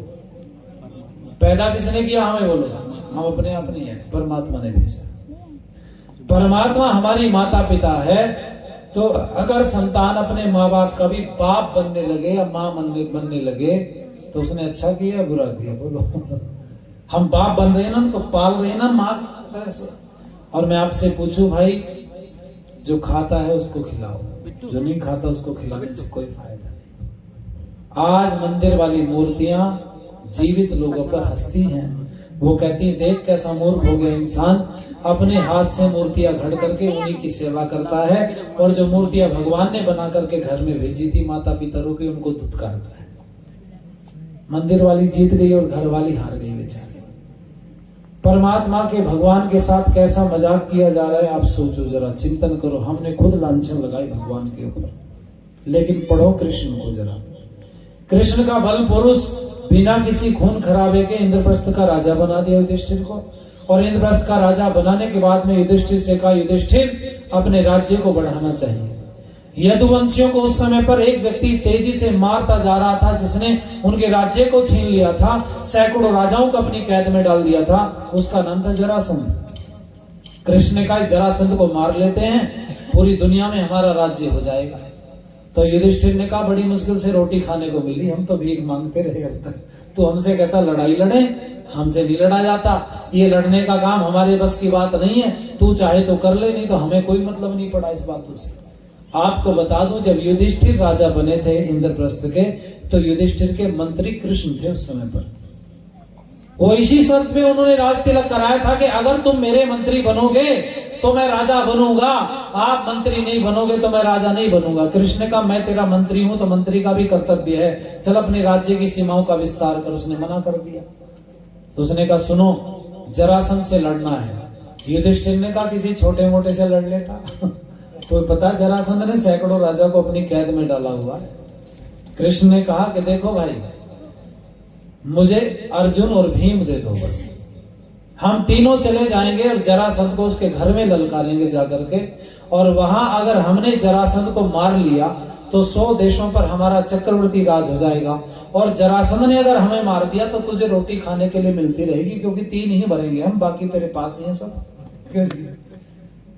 हम मर जाएंगे तो क्या बिगड़ जाएगा, प्रयास तो करना पड़ेगा। इन्होंने विद्यार्थियों का वेश धारण किया, और मैं गया हूं वहां जरासंध, जहां ये मगध पूरा प्रांत था, राजगीर वगैरह इसके आसपास में, ये इसकी कैद, जेल, वहां पर राजमहल, इसका सब वहीं होता था जरासंध का। बिहार में जगह पड़ती है, आप कभी आओ घूम करके, अभी भी बड़े अवशेष उस जगह पर पड़े हैं कुछ कुछ। तो वो कहते हैं कि इन्होंने विद्यार्थियों का वेश धारण किया, तीनों ने स्नातकों का, जैसे पढ़ने वाले होते हैं स्नातक, और वो पटका कंधे पर डाला, और इन्होंने माली से माला छीनी और उसको पीट पाट करके मालाएं तोड़ दी, अपने गले में एक माला डाल दी। माली ने सूचना दी सैनिकों को, सैनिकों ने इनको पकड़ लिया, पकड़ करके राजमहल में खड़ा कर दिया। क्यों खड़ा किया राजमहल में? क्योंकि अगर स्नातक नहीं होते, वो कोई और वेश में होते तो उनको मार देते सैनिक वहीं। लेकिन जरासंध ने, जहां इतना गंदा व्यक्ति था, वहां जरासंध ने एक बात बोल रखी थी कि मेरे राज्य में स्नातकों का अपमान ना किया जाए, पढ़ने वाले विद्यार्थियों को कोई ना मारे, कोई विद्यार्थी गलती करे तो मेरे सामने ले आना। ये तीनों को सामने खड़ा कर दिया। जरासंध ने कहा भाई तुम कौन हो? तो इन्होंने अपना परिचय दिया। इन्होंने कहा मेरा नाम है कृष्ण, ये है अर्जुन, ये है भीम। तो उसने कहा तुम भेष बदल करके क्यों आए? कृष्ण ने कहा भेष बदलने को किसी ने मना किया है? हम पढ़ने वाले विद्यार्थियों के कपड़े पहन के आए हैं। अरे हर व्यक्ति तो दुनिया में सीखता रहता है, विद्यार्थी होता है, हमने विद्यार्थियों कपड़े पहन लिए तो कौन सा बुरा किया? हम तो विद्यार्थी मानते हैं अपने आप को। जरासंध ने कहा अच्छा फिर इधर से छुप करके आने का प्रयोजन? तो उन्होंने कहा हम तेरे से युद्ध करने आए हैं। तो कृष्ण के कंधे पर हाथ रख करके कहा तू क्या युद्ध करेगा मेरे से? तू कुश्ती मेरे साथ लड़ने लायक नहीं है। अर्जुन से कहा कि ये भी नहीं संभाल पाएगा। भीम के कंधे पर 2-3 हाथ मार के कहा हाँ ये थोड़ी देर जरूर मेरे से कुश्ती लड़ सकता है, कल पूरी प्रजा के सामने भरे दरबार में तुम्हें तीनों को वहीं खत्म करूंगा। अब रात में मार दूंगा तो सब कहेंगे कि स्नातक गए थे जरासंध के राजमहल में, रात में मार दिए, तो मेरे पर लोग कहेंगे अपने आप स्नातकों की रक्षा करता है और खुद स्नातक मार दिए। अब किसी को पता थोड़ी कि तुम कृष्ण, अर्जुन और भीम हो, सबको तो ये पता है वो स्नातक है, इसलिए सुबह मारूंगा। रात में यज्ञशाला में ठहराया, बढ़िया खिलाया पिलाया। कृष्ण 1 मिनट नहीं सोए, पूरी रात पाठ पढ़ाया भीम को। कहने लगे देख तेरा चयन हुआ कुश्ती के लिए, तुझे लड़ना है और तुझे जरासंध को चित नहीं करना, बस जरासंध से चित होने से बचना है। कुश्ती में अपना बचाव करते हुए किसी तरह से जरासंध को थकाना है बस। भीम ने कहा ठीक है। भीम लग गया, जरासंध दाव लगाए, भीम बसता रहे। पूरा दिन हो गया, कोई निष्कर्ष नहीं निकला। जरासंध वापस चला गया। तीनों यज्ञशाला में आए, इनकी बढ़िया खिलाई पिलाई चल रही है। जरासंध ने कहा खिलाओ पिलाओ बढ़िया इनको भाई, क्योंकि कमजोर आदमी को मारने में मुझे कोई आनंद नहीं आता। तीनों की बढ़िया खिलाई पिलाई जरासंध की यज्ञशाला में चल रही। दूसरा दिन, तीसरा, चौथा, 5वां, 6ठा, रोज दिन बीत जाता है, लेकिन जरासंध भीम को चित नहीं कर पाता, क्योंकि भीम कुश्ती अपना आप थोड़ी लड़ रहा था, उसको कौन लड़ा रहा था? बोलो कृष्ण। दांव पेच किसके थे? बोलो कृष्ण के थे। अरे भाई ये जो अंतरराष्ट्रीय स्तर पर आज हमारे राजनयिक दूसरे देशों में बैठे हैं, है ना, तो बैठा किसने रखे? मोदी जी ने। क्यों जी? अच्छा वो अपनी तरफ से बयानबाजी करते हैं या यहाँ से आदेश होता है? बोलो सब कुछ तो यहीं से चल रहा है ना, वहां से कुछ नहीं होता, सब कुछ तो यहाँ से। ऐसा वहां पर भी था, भीम की ताकत जरूर थी, लेकिन दिमाग भीम के अंदर किसने फिट कर लिया? अपना कृष्ण ने। और ये संभव है। पूरी रात पाठ पढ़ाया जाता था, सवेरे वहां पहुंच जाते थे। जब 7 दिन बीत गए, कृष्ण ने एक नई चाल चली और भीम से कहा, भीम बोले हाँ कि कल तो मैंने जरासंध को थके हुए देखा है भाई। क्यों जी? भाई आप 2 लोग लड़ रहे हो, दूसरे शत्रु को कोई कह दे अरे भाई वो तो आज बड़ा थका हुआ सा लग रहा था, आपकी हिम्मत बढ़ेगी या घटेगी? बोलो हिम्मत का ही तो खेल है पूरा। अब जरासंध को कोई कहने वाला नहीं था, जरासंध को ये कहने वाला कोई राज्य में नहीं था कि तुम तो आज ताकतवर लग रहे थे। क्यों जी? कहेगा इतने बड़े राजा को। दोनों में देखो, उधर उसको कोई हिम्मत बढ़ाने वाला नहीं और इधर भीम की हिम्मत बढ़ती जा रही है। 12-13 दिन निकल गए, लेकिन निष्कर्ष कोई नहीं निकला। कृष्ण ने अब समझाया कि एक पखवाड़ा होने को है। बोले कि आप निपटा दो काम। बोले क्या करें? तो आपने सुना होगा कि जरासंध के शरीर में चुंबक थी, फाड़ के 2 टुकड़े कर देते थे, फिर बोलो जुड़ जाता था। ऐसा सुना ना आप लोगों ने? चलो इस प्रश्न का उत्तर दे देते हैं आज आपको। ऐसा कोई तरीका नहीं होता कि मनुष्य के शरीर को फाड़ दिया जाए और अपने आप चिपक जाए। ये तो कृष्ण ने एक युक्ति निकाली थी जरासंध को मारने की, क्योंकि उसने तिनका उठाया और उठा करके यूं फाड़ा और फाड़ करके यूं फेंक दिया कृष्ण ने। ये यज्ञशाला में पहले दिन कृष्ण ने शाम को उसको बता दिया था कि अगर तेरा दाम लगे।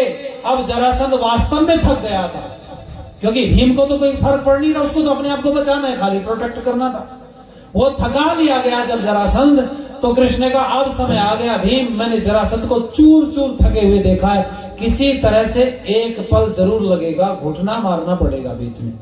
देखो नियम तो तोड़ा जाएगा जरासंध, अगर ऐसे तो बराबरी चलती रहेगी। जैसे घुटना लगाओगे एक पैर नीचे जाएगा, जब गिर जाए नीचे जरासंध तो एक पैर पर पैर रख करके मैं एक तिनका उठाऊंगा ऐसे जमीन से, तू उसकी लड़ते देखते रहना। जब मैं तिनका उठाऊं तब गिरा करके उसको पैर पर पैर रख करके फाड़ देना और फाड़ करके उसके दोनों टुकड़ों को फेंक देना। वो तो उन्होंने ऐसे करके यूं फेंका तो उसने भी वैसे ही फेंक दिया। अगर वो तिनका यूं फेंकते तो वो भी ऐसे ही फेंक देता। वो तो नकल कर रहा था ना पूरी।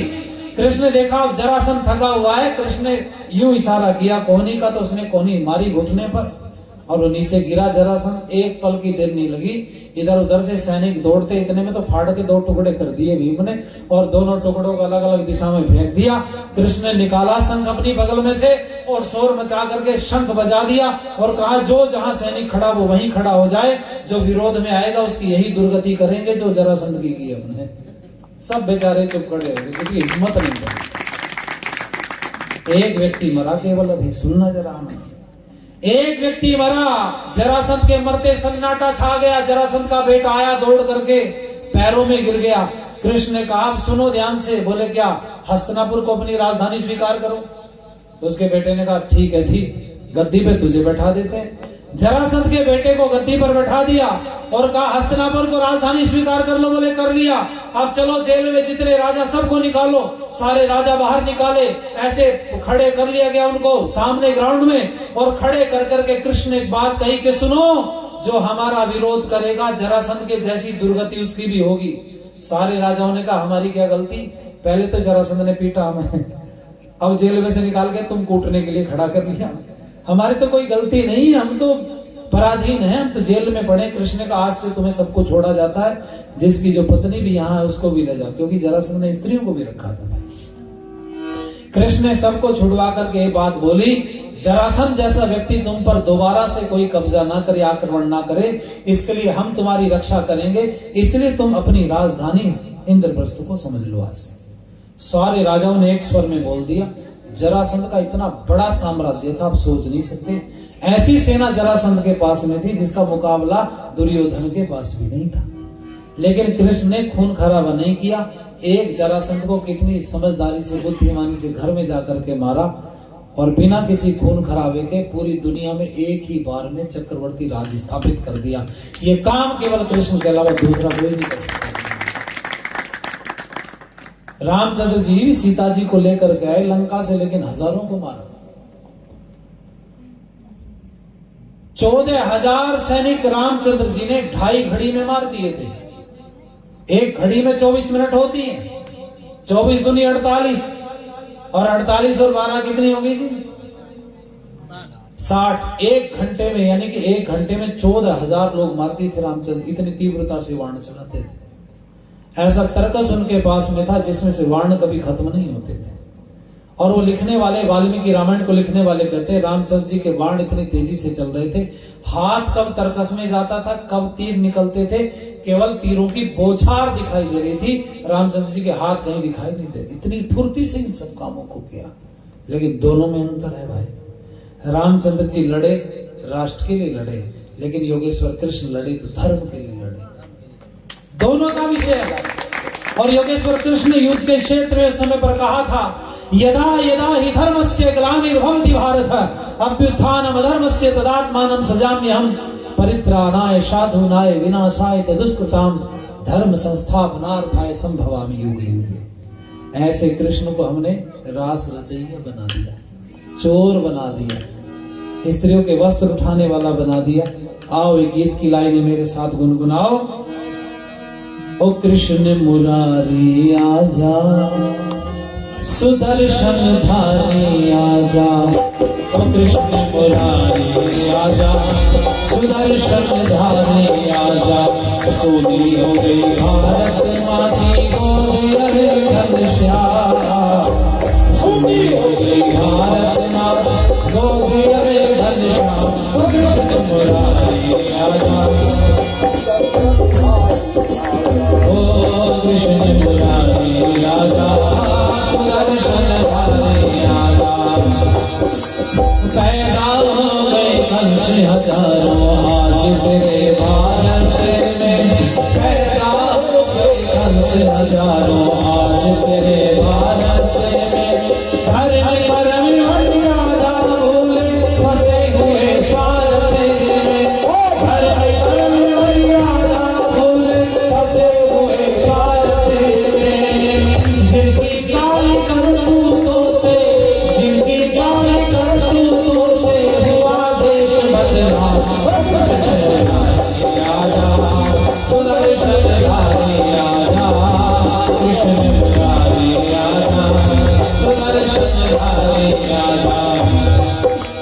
आज सड़क पर खींच रहे हैं नीच दुशासन साड़ी, आज सड़क पर खींच रहे हैं नीच दुशासन साड़ी। हाथ मसल कर रह जाती है अबला गरीब बेचारी, हाथ मसल कर रह जाती है अबला गरीब बेचारी। गली गली में, गली गली में मचा हुआ है आज यहाँ कोहरा। कृष्ण मुरारी आजा, सुदर्शन धारी आजा, कृष्ण मुरारी आजा। जिनका माखन खाया तूने रबड़ी दूध मलाई, जिनका माखन खाया तूने रबड़ी दूध मलाई। आज उन्हीं को घर घर जाकर तेरे मोल कसाई, आज उन्हीं को घर घर जाकर तेरे मोल कसाई। लाखों की संख्या में कटती, लाखों की संख्या में कटती हो रहा कटले। कृष्ण मुरारी आजा, सुदर्शन धारी आजा, कृष्ण मुरारी आजा, सुदर्शन धारी आजा। वेद शास्त्र उपनिषद का वो संदेश कहा है, वेद शास्त्र उपनिषद का वो संदेश कहा। मनुस्मृति रामायण का वो उपदेश कहा है, मनुस्मृति रामायण का वो उपदेश कहा है। भूल गए,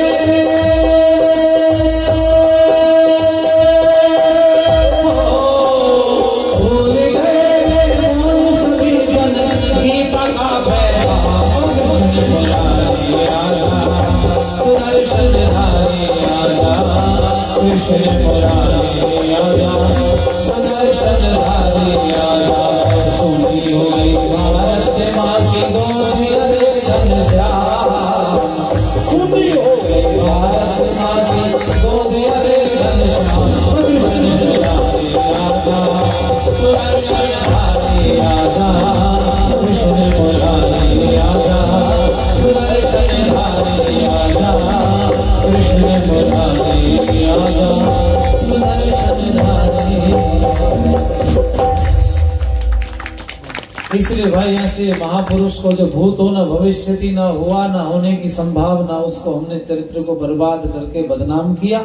और हम खुद रात दिन उसी बदनामी के गीत लोगों के सामने प्रस्तुत करते हैं और हम सोचते हैं कि हमारी प्रशंसा हो रही है। प्रशंसा नहीं है माताओं। मैं चर्चा बहुत सारी इस विषय पर की जा सकती है, मुझे तो आदत है बोलने की। मेरे को तो आप 2-4 दिन इसी विषय पर बुलवाओ तो भी कोई दिक्कत नहीं। पर मैं आपसे एक बात कहूंगा, आज एक संकल्प आप लोग लेके जाओ। कृष्ण के साथ में राधा नाम की कोई स्त्री कभी हुई नहीं है। ये जो बोलते हैं ये भावनाओं में बह करके बोलते हैं। राधा तो शब्द भी भागवत में नहीं है। राधा शब्द भी पूरी भागवत में आप पढ़ लीजिए, कहीं नहीं। राधा नाम का कोई चरित्र भागवत में नहीं है। मेरा एक लेक्चर पड़ा हुआ है यूट्यूब पर, आप उसको सर्च करिए, सुनिए आप। आधी बात मैं बोलूंगा, आधी आप बोल देना, आपकी समझ में आ जाएगी। ना नो मन तेल होगा, बोलो जरा, यही टाइटल है उसका। और उसको आप पढ़िएगा, आपकी सुनिएगा, आपकी आंखें खुल जाएंगी। ये कृष्ण जी के साथ राधा कब आई? एक पुस्तक है जिसका नाम है ब्रह्म वैवर्त पुराण। इस पुराण के अंदर सबसे पहले राधा का कृष्ण के साथ चरित्र को दर्शाया गया है। दूर तक आवाज आ रही, बोला जाए कि नहीं?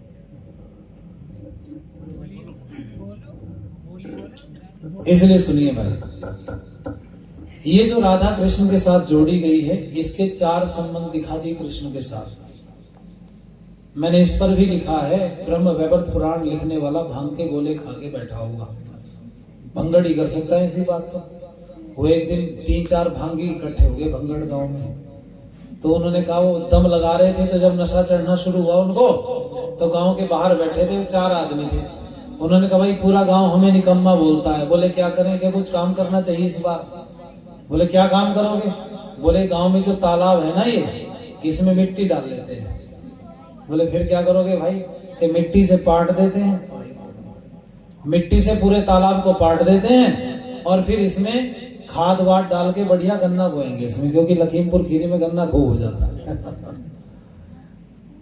दूसरा वाला कहने लगा, भाई मिट्टी भी डाल देंगे चलो तालाब में, देखो कितनी ताकत आ गई, 2-4 सोटे लगाते हैं ना। और कईयों को तो आपने सुना होगा, दोहे सुनाते हैं, भांग में दम लगाते हैं, दोहा बोलते हैं, अकड़ धत्ता भरला भंग का पत्ता, भोंक दू दिल्ली बम्बई कलकत्ता, लगा दम मीठा गम कमावे दुनिया खामे हम। ऐसे ऐसे छंद बना रखते और यूं बैठते हैं ऐसे करके महाराज जी, बस खींचा जब लंबा, जिसकी उसमें आग जल जाए समझ लो वही पहुंचा हुआ महात्मा है पूरा, है ना। कि भैया चिलम में आग निकाल देते महाराज जी, आग उठा धुआं। एक को तो मैंने देखा, चिलम लगाई यहाँ बगल में, ऐसे करके दम मारा, खींच के मोबाइल में देख रहा था। कमाल है, भगवान तेरा भला कर दे। मतलब भांग पीने वाला भी पहुंचा हुआ हो सकता है। अब अंदाज लगाना, इन्होंने कहा गांव में जो तालाब है खाली पड़ा। एक भंगड़ ने दम मार के कहा, भाई एक काम करो, सुबह को बोले क्या कि एक तुलाना फावड़ा उठा के, तुलाना छबड़ी, और छबड़े में मिट्टी डालेंगे, पाट दो थोड़े दिन में। बोले ठीक है। दूसरे ने कहा क्या करोगे? तो उसने कहा भाई गन्ना बोएंगे। तीसरा कहने लगा, भाई गन्ना तो बो देंगे, पर ये गांव के लोग बहुत बदमाश हैं, ये अपने खेतों में से गन्ना तोड़ के नहीं खाएंगे। बोल दो कहां से खाएंगे? बोलो हमारे खेत में से तोड़ तोड़ के खाएंगे गन्ने। ये कहा, ये तो पाड़ के खा जाएंगे पूरे गन्ने गांव के। तो चौथा जो भंगड़ था उसने कहा एक काम करो। बोले क्या? कि गन्ना तो फिर बोएंगे बाद में, पहले इस गांव का इलाज करो। बोले क्या करें? कि माचिस ला उठा के, पूरा गांव झोपड़ी होगा था, आग दे दी एक तरफ से और शोर मचा के कहने लगे चूस लो गन्ने, तोड़ लो गन्ने, कोई काम करने नहीं देते, हम तो जिस काम को करने खड़े हो गांव वाले पहले ही गड़बड़ कर। नहीं लग गया तो कर दिया काम जो कुछ करना था। ये तो ख्याली पुलाव पकाए जाते हैं। पूरे गांव में आग लगा दी। गांव वालों ने कहा भाई गलती क्या थी गांव की हो तो बताओ। कहने लगे गलती क्या, हम जो योजना बना उसे भी विफल कर दे पूरा गांव। पहले गांव का इलाज करो, न रहेगा बांस न बजेगी बांसुरी। एक दिन दो तीन इकट्ठे हो गए भंगड़, उन्होंने भांग पी ली खूब गंगा जी के किनारे पे, और वो नाव में बैठ गए, चप्पू चलाना शुरू किया। जब एक थक गया दूसरे ने चलाना शुरू कर दिया, दूसरा थक गया तीसरे ने चलाना शुरू कर दिया। इन्होंने कहा कि भाई प्रयाग से पहुंचेंगे बनारस, गंगा जी में डाल रखी थी नाव, तो पूरी रात होगी चप्पू चलाते हुए, तीनों थक लिए। तो सवेरे को एक की भांग थोड़ी सी उतरी, हल्की सी। उसने कहा भाई ऐसा लग रहा है कि जैसे प्रयाग का ही घाट हो अभी। तो दूसरे वाले ने कहा इसे ज्यादा चढ़ गई। पूरी रात चप्पू चलाते हो गए, प्रयाग नहीं है बनारस आ लिए। तीसरे वाले ने जब उठ के आंख खोल के देखा कि चप्पू तो खोला ही नहीं, वो तो नाव तो खोल ली नहीं, चप्पू पूरी रात चलाते, नाव वहीं बंद रही है किनारे से। पूरी रात तीनों थक गए बेचारे, चलाते चलाते वहीं खड़ी। भैया भंगड़ों का क्या करोगे? क्यों जी? और सुनो, अपना दुर्व्यसन छिपाने का सबसे बढ़िया तरीका है भगवान जी से जोड़ दो। क्यों जी? सारे लोगों ने अपनी दुनिया भर के ऐप भगवान से जोड़ दिए। लोग पी में भांग, हमने कहा भांग पीते हो? कहने लगा हम ही थोड़ी पी में। बोले और भोले बाबा भी तो पी में थे। क्यों जी?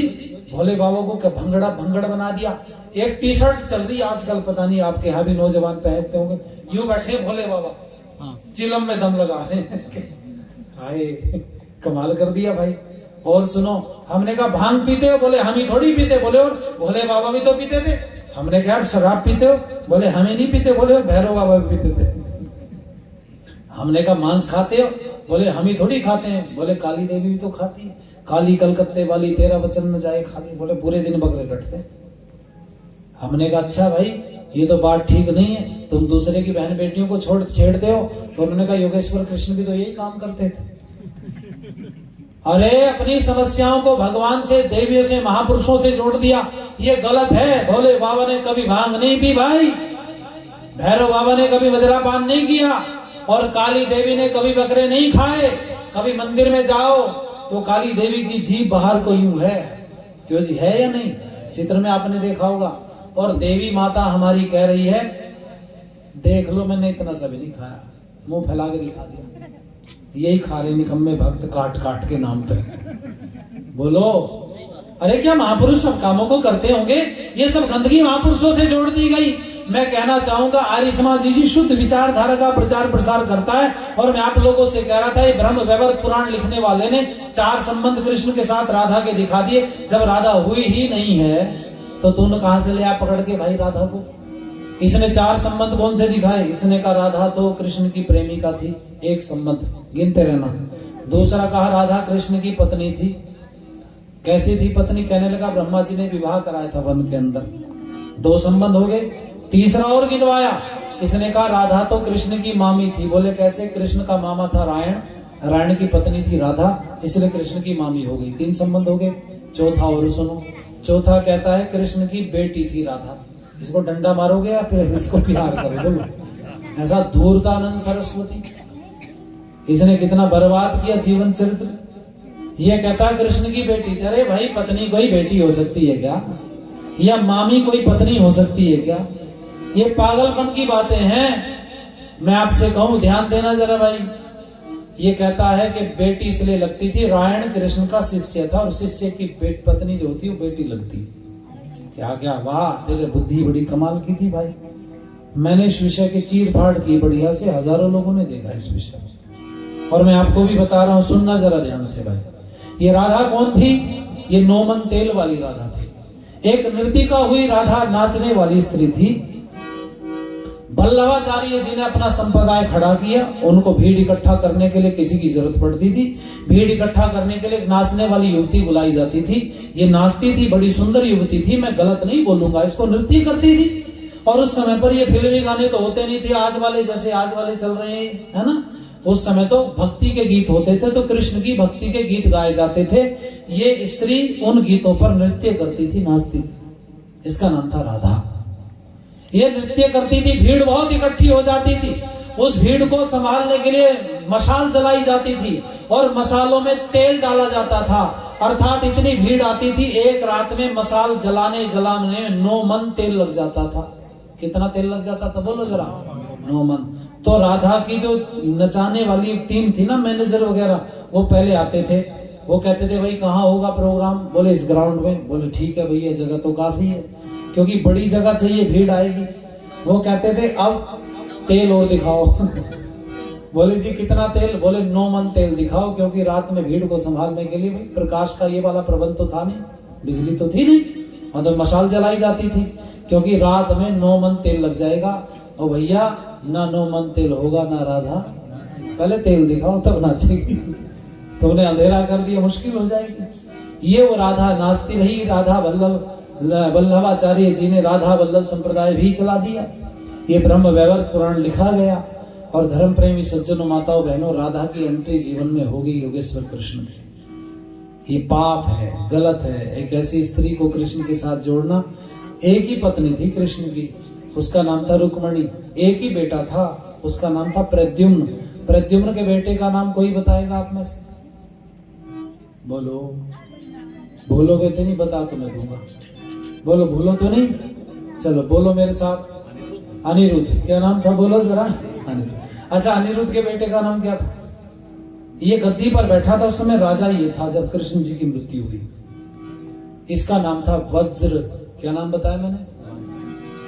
5 पीढ़ियां योगेश्वर कृष्ण के एक साथ जीवित थी। योगेश्वर कृष्ण के पिताजी का नाम था वसुदेव। वासु नहीं, क्या बताया मैंने? वसुदेव। वासुदेव तो कृष्ण को कहते थे, वसु का बेटा हुआ वासु। योगेश्वर कृष्ण के पिताजी की उम्र उस समय पर 147 वर्ष थी। योगेश्वर कृष्ण की उम्र 125 वर्ष थी। योगेश्वर कृष्ण का बेटा प्रद्युम्न, उसकी उम्र 65 वर्ष थी। प्रद्युम्न का बेटा अनिरुद्ध, उसकी उम्र लगभग 44 वर्ष थी। और अनिरुद्ध का बेटा उस समय पर गद्दी पर बैठा था, जिसकी उम्र 21 वर्ष थी, उसका नाम था वज्र। योगेश्वर कृष्ण और उनके पिताजी की दोनों की मृत्यु एक दिन हुई, क्योंकि योगेश्वर कृष्ण के बाण में जब आखेटक ने, शिकारी ने बाण मार दिया तो उनके प्राण निकल गए। वो सूचना जब उनके पिताजी को मिली तो पिताजी ने भी तत्काल प्राण त्याग दिए थे। तो दोनों की मृत्यु एक दिन हुई, वसुदेव की और वासुदेव की नहीं। ऐसी महान आत्मा के विषय में हम लांछन लगाते चले गए। कृष्ण के साथ कोई राधा नहीं है, इसलिए माताएं आज संकल्प लेके जाएं कि घर में अगर चित्र भी लाओगे तो मांग करना उससे कि भैया राधा कृष्ण का चित्र नहीं देना, हमें चित्र दो रुक्मणी कृष्ण का। किसका चित्र लेना बोलो? और चित्र वही मिल जाए कोई बात नहीं, जहां राधा लिखा उसको काट के वहां लिखो रुक्मणी। अपने बच्चों को अच्छी बात बताओ भाई, महापुरुषों के ऊपर लांछन नहीं लगाओ। आइए बस चंद लाइन कह करके मैं वाणी को विराम की तरफ लेके चलूंगा, क्योंकि बहुत समय हो गया। आज तारीख बदल गई और आज कार्यक्रम भी समाप्त होना है आपका। आज अंतिम दिन है ना कार्यक्रम का? ना तारीख देखो अपनी पहले, तब मेरे से बात करना। आज ही होना है समाप्त। ये बात अलग है कि अभी 12 घंटे 24 घंटे और लगेंगे, 23 घंटे कुछ मिनट और लगेंगे, लेकिन तारीख ये बदल गई है आपकी। 12 से ऊपर का समय हो गया है। बस कुछ लाइन कहूंगा, उसके बाद वाणी को विराम देंगे। इस समय ये विषय कभी खत्म नहीं होते, इधर विस्तार के। पर आज संकल्प लो आप लोग भाई, कृष्ण के साथ में राधा का नाम नहीं जोड़ेंगे, रुक्मणी का नाम लेंगे। चलो हाथ उठाओ। राधा नहीं बोलना, क्या बोलना है? रुक्मणी। क्या बोलना है बोलो? हाँ, हाथ नीचे करो। फिर भी बोलोगे तो पाप लगेगा भाई, समझ गया? पाप का मतलब क्या होता है? पाखंड का जो टुकड़ा होता है ना, उसी को पाप कहते हैं। इसलिए आओ मेरे साथ मिलके गीत की लाइनें गुनगुनाओ, अच्छा लगेगा आप लोगों को भी। हमसे न तो खाने की न पीने की बात कर, मर्दों की तरह दुनिया में सीने की बात कर, मर्दों की तरह दुनिया में सीने की बात कर। हमसे न तो खाने की न पीने की बात कर, हमसे न तो खाने की न पीने की बात कर, मर्दों की तरह दुनिया में सीने की बात कर, मर्दों की तरह दुनिया में सीने की बात कर, मर्दों की तरह दुनिया में सीने की बात कर। जिस प्यारी मातृभूमि की तू गोद में पला, जिस प्यारी मातृभूमि की तू गोद में पला, जिसकी पवित्र धूल में घुटनों के बल चला, जिसकी पवित्र धूल में घुटनों के बल चला, उसके फटे आंचल को तो सीने की बात कर, उसके फटे आंचल को तो सीने की बात कर, मर्दों की तरह दुनिया में सीने की बात कर, मर्दों की तरह दुनिया में सीने की बात कर, मर्दों की तरह दुनिया में सीने की बात कर। क्यों मेरी और पैगंबरों का पूछता पता, क्यों मेरी और पैगंबरों का पूछता पता, इस प्यारी मातृभूमि का कण कण है देवता, इस प्यारी मातृभूमि का कण कण है देवता। मत ये शर्म मक्के मदीने की बात कर, मर्दों की तरह दुनिया में सीने की बात कर, मर्दों की तरह दुनिया में सीने की बात कर, मर्दों की तरह दुनिया में सीने की बात कर। खुद दर्द की दवा हो और उसे न दबा ले, खुद दर्द की दवा हो और उसे न दबा ले, सोफे पे मत पड़े पड़े पंखे की हवा के, सोफे पे मत पड़े पड़े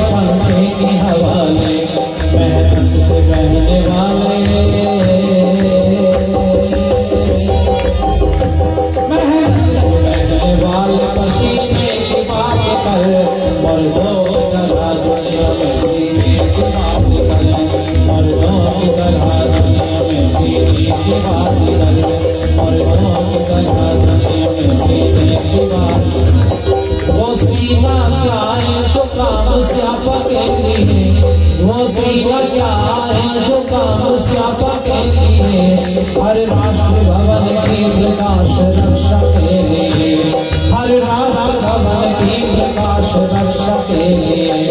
दीवार बने जो उसी सीने की बात कर, दीवार बने जो उसी सीने की बात कर, हर दौर दरा दुनिया में सीने की बात कर, हर दौर दरा दुनिया में सीने की बात कर। हमसे न तो खाने की न पीने की बात कर, हमसे न तो खाने की न पीने की बात कर, हर दौर दरा दुनिया में सीने की बात कर, हर दौर दरा दुनिया में सीने की बात कर, हर दौर दरा दुनिया में सीने की बात कर। आप लोगों ने बड़े धैर्य धारण करके सुना। मैं हृदय से आपका आभार व्यक्त करते हुए आपको चलते चलते 2 लाइन पकड़ा देता हूँ, याद रखना, काम आएंगी। गंगा की कसम, यमुना की कसम, ये ताना बाना बदलेगा तो खुद तो बदल मेरे यार, बदल फिर देख जमाना बदलेगा। शुरुआत करें, आप लोगों ने ध्यान से सुना। धन्यवाद। अभी आपने कृष्ण जी के चरित्र के बारे में कितना सुंदर प्रस्तुत किया। अब शांति पाठ। सवेरे 8 बजे हम आपकी प्रतीक्षा करेंगे, 8:30 बजे लगभग है ना।